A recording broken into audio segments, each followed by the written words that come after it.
வணக்கம் நண்பர்களே. 2026 சட்டமன்ற தேர்தலில் திமுக கூட்டணியில் இடம்பெற்றிருந்த காங்கிரஸ், விசிக, கம்யூனிஸ்ட் போன்ற முக்கிய கட்சிகள் ஆதரவு கொடுத்து ஆட்சி அமைத்திருக்கிறார் விஜய். இவருக்கு ஆதரவு கொடுத்தபோது விஜய் அதிகமான தொகுதிகளில் வெற்றி பெற்றிருக்கிறார் என்பதோடு அவருக்கு ஆதரவு கொடுக்கவில்லை என்றால் கவர்னர் ஆட்சியை கொண்டு வந்து விடுவார்கள், அப்படி கொண்டு வந்தால் அது பாஜகவின் ஆட்சியாகத்தான் இருக்கும், அதை தடுத்து நிறுத்த வேண்டும் என்பதற்காகவே நாங்கள் விஜய்க்கு ஆதரவு கொடுத்திருப்பதாக அனைத்து கட்சிகளும் கூறினார்கள். இன்னொரு பக்கம் திமுக தலைவர் மு.க. ஸ்டாலின் விஜயை முதலமைச்சராக விடவே கூடாது என்பதற்காக எந்த அதிமுகவை எதிர்த்து தேர்தலில் போட்டியிட்டாரோ அந்த அதிமுகவின் எடப்பாடி பழனிசாமியை முதலமைச்சராக தான் ஆதரவு கொடுக்க தயாராகி வருகிறார். அவரது இந்த செயல்பாடும் எங்களுக்கு பிடிக்கவில்லை என்றும் திமுக கூட்டணியில் உள்ள கட்சிகள் காரணம் சொன்னார்கள். இப்படியான நிலையில் தற்போது திமுக கூட்டணி கட்சிகளின் ஆதரவுடன் 100 நாட்களை தாண்டி விஜயின் ஆட்சி நடைபெற்றுக் கொண்டிருக்கிறது. இந்த நேரத்தில் அரசியல் ரீதியாக சில விரிசல்கள் ஏற்பட தொடங்கியிருக்கின்றன. குறிப்பாக இந்தியா கூட்டணி கட்சிகளின் பிரதமர் வேட்பாளர் ராகுல் காந்தி என்று கூறப்பட்டு வரும் சூழலில் தமிழக வெற்றிக் கழக அமைச்சர்கள் தமிழ்நாட்டிலிருந்து ஒரு பிரதமரை கொண்டு வர வேண்டும், அது எங்கள் தளபதிதான் என்று கூற தொடங்கிவிட்டார்கள். அதற்கு ஏற்ப ரீல்ஸ் வீடியோக்களையும் வெளியிட வைத்தார்கள்.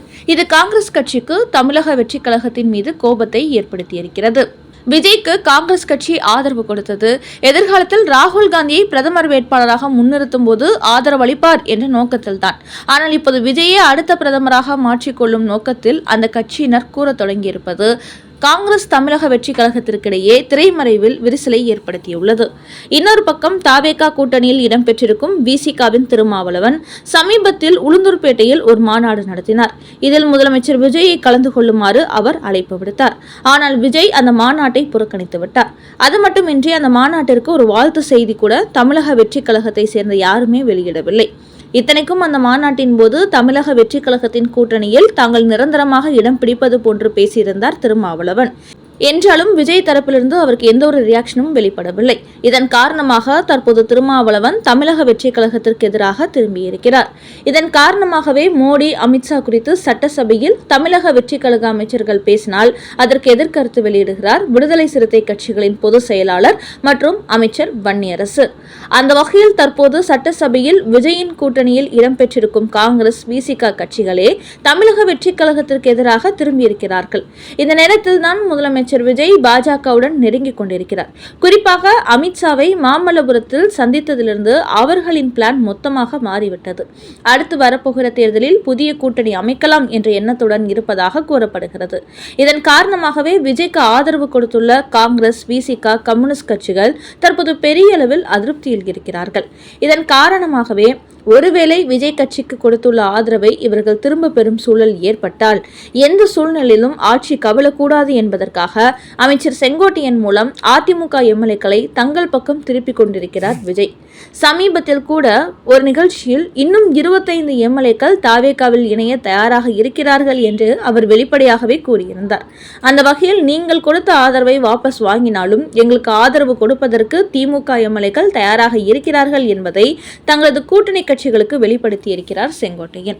இது மட்டுமின்றி இடைத்தேர்தல் வரும்போது அனைத்து தொகுதிகளிலும் தங்கள் சார்பில் வலுவான வேட்பாளர்களை நிறுத்தி வெற்றி பெற்றுவிட வேண்டும் என்றும் தமிழக வெற்றிக் கழகம் அதிதீவிரம் காட்டி வருகிறது. இதன் காரணமாகவே ஒருவேளை திட்டமிட்டபடி அவர்கள் வெற்றி பெறாமல் தமிழக வெற்றிக் கழகத்திற்கு அளித்துள்ள ஆதரவை தாங்கள் திரும்ப பெற்றாலும் அதிமுக எம்எல்ஏக்கள் ஆதரவு கொடுத்துவிட்டால் அது தங்களுக்கு சிக்கலை ஏற்படுத்திவிடும்.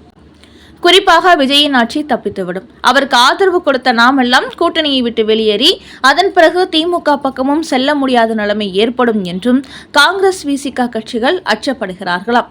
குறிப்பாக தமிழக வெற்றிக் கழகத்தை பொறுத்தவரை அவர்கள் தனித்து ஆட்சி அமைக்க இன்னும் 11 எம்எல்ஏக்கள் தேவைப்படுகிறார்கள்.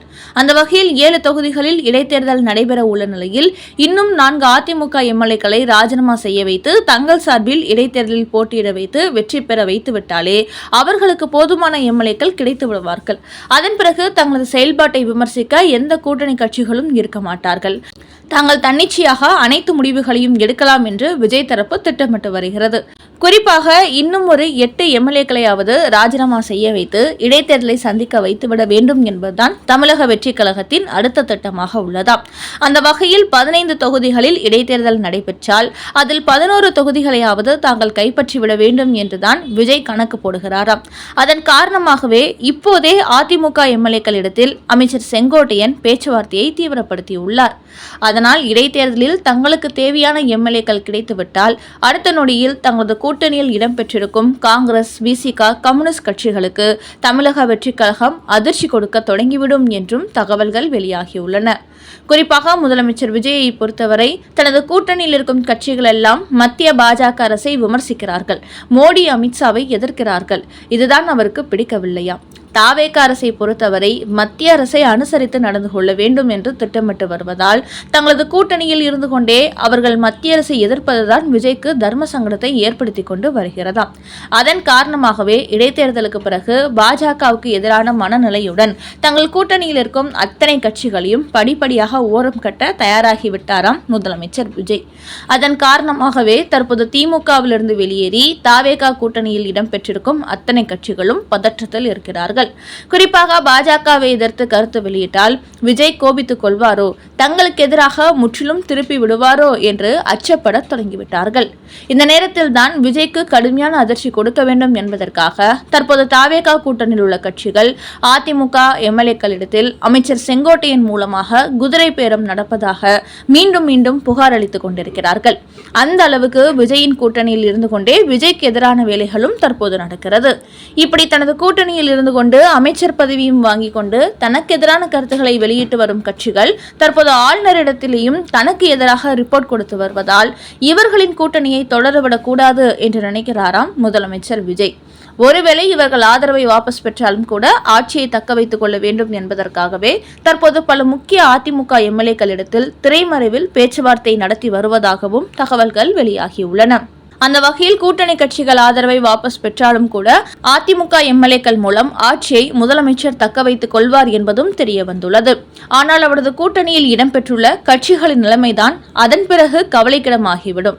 திமுக கூட்டணியிலிருந்து வெளியேறி தமிழக வெற்றி கழகத்திற்கு ஆதரவு கொடுத்துவிட்டு மீண்டும் திமுக பக்கம் சென்றால் ஒரு மரியாதையும் இருக்காது என்பதால் தற்போது காங்கிரஸ், விசிக, கம்யூனிஸ்ட் கட்சிகள் அடுத்து என்ன செய்வது என்று தெரியாமல் திகைத்து நிற்பதாகவும் தகவல்கள் வெளியாகியுள்ளன.